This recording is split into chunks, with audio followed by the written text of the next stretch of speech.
जय श्री जगन्नाथ, जय पंचसखा। सत्य मालिका का और एक नया अध्याय को सबको प्रणाम और स्वागत।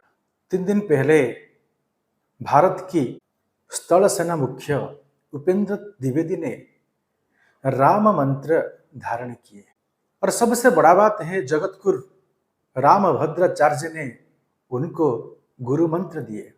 तो आजकल का समाज में जो टेक्नोलॉजी है, जो साइंस है, सब लोग वही साइंस पर भरोसा करते हैं। तो सबसे बड़ा विशेषत्व बात कि स्थल सेना का मुख्य उपेंद्र तिवारी ने राम मंत्र को क्यों धारण किया। सारा विश्व का परिस्थिति जिस समय वर्ल्ड वार का दिशा में जाता है, इसी समय भारत की उपेंद्र द्विवेदी ये राम मंत्र दीक्षा ग्रहण किए। तो जगत गुरु रामभद्राचार्य ने गुरु दक्षिणा मांगे और क्या मांगे? कहले मेरे को राम दीक्षा देने का वजह से गुरु दक्षिणा वही दीजिए। POK पाकिस्तान जिस स्थान को अधिकृत किया है, इस स्थान को दक्षिणा भी मांगे। ये सबसे गुरुत्वपूर्ण प्रसंग है। जब मनुष्य विज्ञान का ऊपर आस्था टूट जाता है, इसी समय मनुष्य अंतिम समय पर भगवान को भरोसा करता है, भगवत शक्ति का ऊपर भरोसा करता है, भगवान के नाम का ऊपर भरोसा करता है। और इसी समय भगवान का चरण में सब लोग शरणागत होते हैं। तो इसी का विषय पर आज का सत्संग और आज का विचार है। सबसे बड़ा बात है वही राम मंत्र को माँ सीता ने हनुमान जी को दिए थे, और जब माँ सीता ने हनुमान जी को दिए, वही मंत्र को धारण करके जपा करके हनुमान जी लंका को ध्वंस किए थे। तो वही मंत्र को धारण करके हमारा भारतवर्ष का सेना मुख्य ये विधर्मी पापियों को नष्ट करेंगे, ध्वंस करेंगे। तो यह राम का महिमा कितना बड़ा है। सारा संसार दूसरा दिशा पर जाता है, परंतु भारतवर्ष और एक नया दिशा पर जाता है। आध्यात्मिक का गंताघर है ये पवित्र भारतवर्ष। करोड़ों करोड़ों साधु संत आज भी तपस्या कर रहे हैं हिमालय पे। उनका शक्ति को धारण करके भगवान करके धर्म संस्थापना कार्य करेंगे। जब मीन शनि चलन हुआ है, और मीन शनि चलन का अंदर हम बार बार बोले थे सत्संग में, हम बोले नहीं क्योंकि महापुरुष पंचसखाओं ने 600 साल पहले लिखे थे। ये आखिरी युद्ध होगा, महाभारत का युद्ध होगा मीन शनि का अंदर। ये 2028 तक ये मीन शनि का चलन हो रहा है, और उसका अंदर ही विश्व युद्ध यानी जिसको बोला जाता है महाभारत का एक वाला समय बाकी युद्ध होगा। ये शास्त्र में लिखा है, ये ग्रंथ में लिखा है, और महापुरुष खुद रचना किए हैं।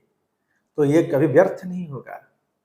और इसी समय भारत का प्रधानमंत्री यशस्वी नरेंद्र मोदी एक साधु है, और आज देवेंद्र द्विवेदी जो राम मंत्र को धारण किए वो एक ब्राह्मण है।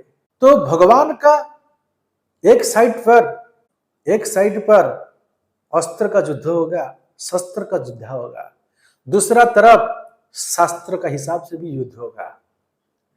एक तरफ जंत्र में युद्ध होगा, और दूसरा तरफ तंत्र और मंत्र में युद्ध होगा। ये युद्ध ऐसा नहीं होगा, देखिए ये युद्ध अंतिम युद्ध होगा, और ये है प्रस्तुत। और साधु संत मुनि ऋषि सब आशीर्वाद देंगे, और भगवान कल्किदेव त्रेता युग में जो मर्यादा पुरुष रामचंद्र जन्म हुए थे, ये कली युग का अंत में कल्कि राम होकर जन्म होंगे। वही राम कृपा को जितना भारतवर्ष में जवान है सबको आशीर्वाद देंगे। परंतु एक दुख का विषय, क्योंकि एक साथ चाइना, पाकिस्तान, तुर्की, 13 मुस्लिम कंट्री, बांग्लादेश और ब्रिटिश, और उसका साथ अमेरिका का हाथ रहेगा। ये सब मिलकर भारत को आक्रमण करेंगे। तो भारत इसी समय थोड़ा हट जाएगा, ये युद्ध को ठीक से मुकाबला नहीं कर पाएगा। तो क्या होगा ना, इसी समय तोप शक्ति काम नहीं करेगा, तप शक्ति काम करेगा। तो भगवान कल्किदेव स्वयं तप शक्ति को हरण करके तोप शक्ति को नष्ट करेंगे। और सबसे बड़ा बात है, जो महाभारत का पंचो पांडव सप्तरथी जो जो योद्धा है, सब ये धरित्री पर जन्म हो चुके हैं और जो मरे नहीं है, आज भी जिंदा है, वो सब मिलकर पापी म्लेच्छ लोगों के ऊपर हमला करेंगे। जो महापुरुष पंच सखाओं ने लिखे हैं वही होगा, इसको टालने का किसी का क्षमता नहीं है। और भगवान कल्किदेव कलयुक्त की इज इक्वल टू कल्कि, तो हर कल का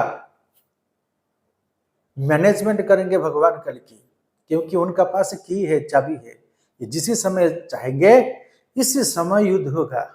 इसलिए तो महापुरुष ने लिखे है, उड़िए युद्धटी है वो आदेश देवटी माधव। खुद माधव जब आदेश देंगे तभी ये द्वापर युग का महाभारत युद्ध खत्म होगा। ये सबसे बड़ा बात है। सब लोग सोचते हैं हाँ ऐसा कुछ होगा, परंतु जो होगा ये भयानक होगा। एक तरफ विश्व युद्ध होगा, दूसरा तरफ महामारी आ जाएगा, तीसरा तरफ भूकंप जल प्रलय होगा, प्रकृति पंचभूत का प्रलय होगा।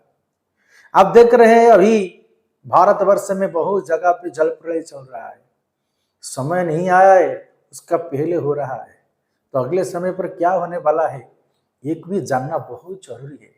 इसलिए हम सब सजग रहना बेहद जरूरी है। सबसे बड़ा बात है, ये जिद को भगवान कल्कि अपना नियंत्रण में रखेंगे, कंट्रोल करेंगे, जिसको महापुरुष अच्युतानंद ने गुप्त खदा मालिका में लिखे हैं। और ये लिखे हैं, जोग शक्ति का माध्यम से धर्म संस्थापना का कार्य होगा। भगवान इसी समय भक्त लोगों को कला प्राप्ति करेंगे, भक्त लोगों को कला प्राप्ति होंगे। आप हम जो देखते हैं, बात करते हैं भगवान के बारे में, हम युद्ध नहीं करेंगे। युद्ध करने के लिए योद्धा हैं, वो खुद प्रभु उनको शक्ति देंगे, इसी समय वो करेंगे। और जो डिसीजन मेकर है, अभी भारत सरकार जो डिसीजन लेते हैं तो ये भगवान का इच्छा से होता है। भगवान बोले हैं कि मैं उनको अंत शक्ति अंत प्रेरणा दूंगा और इसी हिसाब से धर्म संस्थापना का कार्य होगा। तो महाभारत तो महाप्रभु जो बोले हैं, महापुरुष जो लिखे हैं वही होगा ही होगा ही होगा। अगले समय पर जंत्र काम नहीं करेगा, तंत्र और मंत्र काम करेगा।